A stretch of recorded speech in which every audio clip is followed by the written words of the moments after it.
Queridos irmãos e irmãs, aqui presentes, aqueles que nos assistem também pela TV Evangelizar.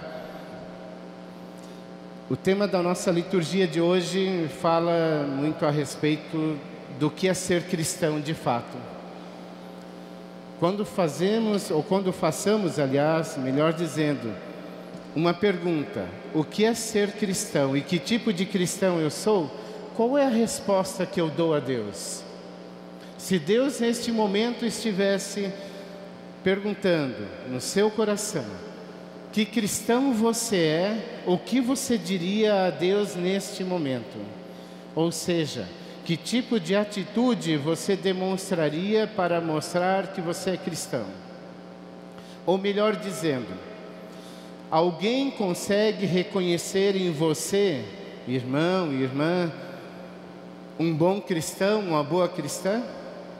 Alguém pode apontar para você, quando você saiu de seu lugar, de sua casa, de seu trabalho, para vir a este santuário, e alguém enxergasse você de longe e dissesse: lá vem um bom cristão, uma boa cristã.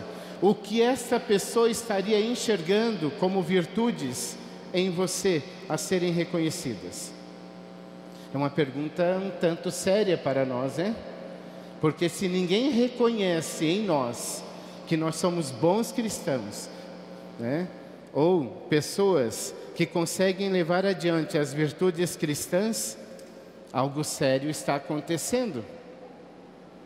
O mesmo exemplo nós vemos hoje na primeira leitura, quando falamos de Davi. Então o tema da liturgia nos fala de duas palavrinhas, duas virtudes que devemos levar adiante na nossa caminhada. Primeiro para com Deus e depois para com o irmão e a irmã que mora conosco, que trabalha conosco, que convive conosco na igreja, na sociedade. Lealdade e fidelidade. Se prestarmos atenção na primeira leitura hoje, quando fala da saga, da história de Davi, né, que começou lá com uma aflição, uma oração aflita de Ana, mãe de Samuel. Ela, não podendo ter filhos, pediu muito a Deus para ter um filho. E que se Deus concebesse a graça de ser mãe, ela daria este filho para Deus. Deus possibilitou a graça, ela teve Samuel, e Samuel se tornou um grande profeta.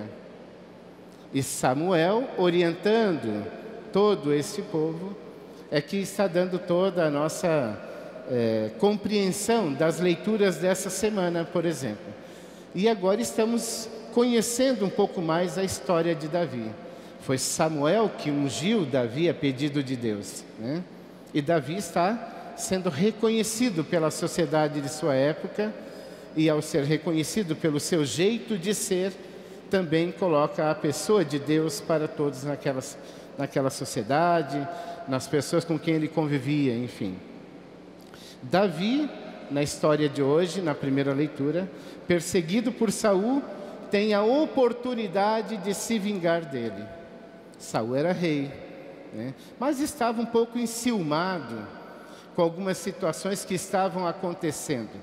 Por exemplo, algumas vitórias de Davi. Davi venceu o filisteu. Vencendo o filisteu, venceu todo o exército, né? E Saul ficou um pouco enciumado. Então isso vai gerando no coração de Saul alguns sentimentos não muito agradáveis. Mas era normal para Davi fazer o bem. Ele era um rapaz, um jovem, que fazia tudo o que fazia sem pensar em si mesmo, mas pensava no outro, no bem do outro. Mas Davi respeita a dignidade de Saul, porque era rei, e oferece-lhe mais uma oportunidade de reconciliação. Davi diz assim: Deus me guarde de fazer tal coisa ao meu Senhor, ou seja, tentar matá-lo, né? O ungido do Senhor. Estender a minha mão contra ele, pois ele é o ungido do Senhor. Se eu cortei a ponta do teu manto e não te matei, reconhece que não há maldade nem revolta contra ti. Não pequei contra ti, e tu, ao contrário, procuras matar-me. Que o Senhor julgue entre mim e ti. o reconhecimento da dignidade do outro, dignidade querida e amada por Deus, é a base da reconciliação em qualquer conflito. Então, este trecho do livro de Samuel, falando da história de Davi hoje e de Saul, nos ensinam muito. Quantas e quantas vezes temos sentimentos ruins contra nossos irmãos e irmãs que às vezes nos causam algum mal? E nós já vamos logo querendo nos vingar muitas vezes. Davi nos dá também um belo exemplo de fidelidade, cheio de atualidade, porque ainda hoje é muito válido, né, no nosso mundo, onde a falta da fidelidade, por exemplo, já quase não causa espanto às pessoas de hoje. Isso não é preocupante? Quando as pessoas não querem mais ser fiéis, leais a Deus e ao outro que convive consigo, isso já é preocupante para nós também. Mas Deus é fiel, e o homem, criado à imagem e semelhança desse nosso Deus, que nos ama, que nos quer, não pode deixar de ser fiel também. No Evangelho, os apóstolos, chamados a partilhar a vida e a missão de Jesus, aprenderão que lealdade e fidelidade comportam também a nossa constituição humana. Nós, por sermos filhos de Deus e Deus por ter feito tanto por nós, devemos normalmente também sermos leais e fiéis. A lealdade e a fidelidade, que antes de serem virtudes cristãs, são virtudes humanas, por exemplo, que libertam o homem dos caprichos e dos seus instintos e daquelas emoções passageiras que às vezes nos complicam na vida. Às vezes tomamos decisões no fervor da angústia, da aflição, da raiva, e isso só nos prejudica, nos impedem de crescer. A fé, queridos irmãos e irmãs, leva-nos a sermos leais e fiéis, porque nos revela a lealdade e a fidelidade do próprio Deus. Todo cristão deve respeito e lealdade para com seus semelhantes, ainda que nem sempre essas pessoas sejam modelos de virtude, mas da nossa parte nós temos que cumprir aquilo que Deus nos pede. A violência, ao contrário, mesmo contra os inimigos, não é uma atitude digna dos discípulos, daquele que disse: aprendei de mim que sou manso e humilde de coração. Jesus. Ele que nos fala isso para nós o tempo todo. Vingança, ódio, desejos ruins e outros sentimentos semelhantes, por exemplo, não fazem parte da nossa constituição cristã. Então eu peço, volte àquela pergunta: que cristão você é? Como você se destaca na sociedade para o outro, mostrando com seu jeito de ser que cristão você é, de fato? Um cristão que se vinga, que mesmo que o outro faça mal a você, fale mal, tente te prejudicar, você vai usar dos mesmos artifícios dele? Cristão de verdade não devolve as coisas ruins, só devolve coisas boas para o outro. Nós somos temerosos a Deus, e no temor a Deus nós cremos que tudo aquilo que fizermos de mal ao outro, incluindo nossos pensamentos, também vamos passar por situações semelhantes. É um fechar-se no próprio egoísmo, sem reconhecer a dignidade humana dos outros, e despedaçando a verdadeira relação pessoal quando agimos com vingança, com ódio, enfim. Davi não agiu assim. Os apóstolos chamados por Jesus não agiram assim.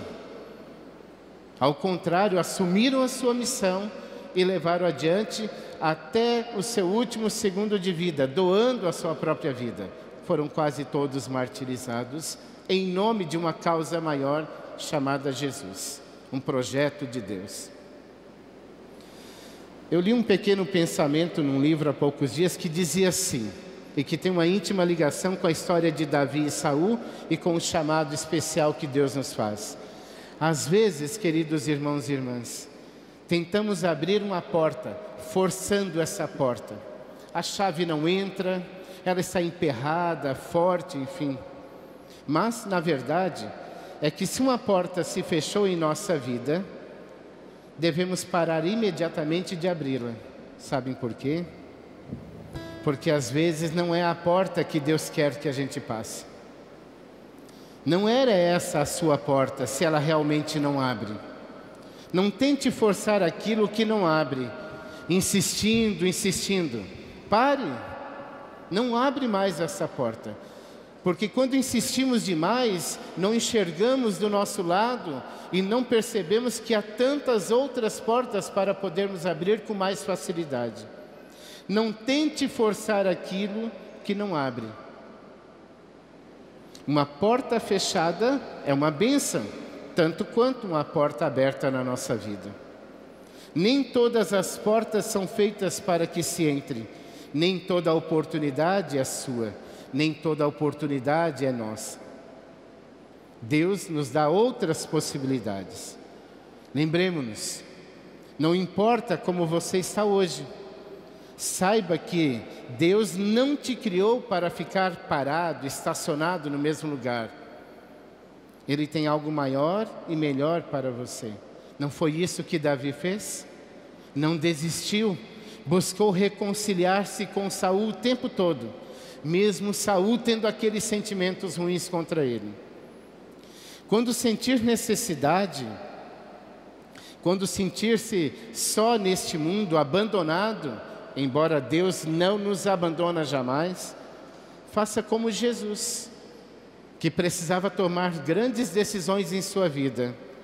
Subiu ao monte, dobrou seus joelhos, orou, rezou, suplicou ao Pai. Fez um pedido do fundo do seu coração. Não é isso que você vem fazer hoje à igreja, aqui na igreja? Pedir do fundo do seu coração, porque Deus, no seu íntimo, te conhece.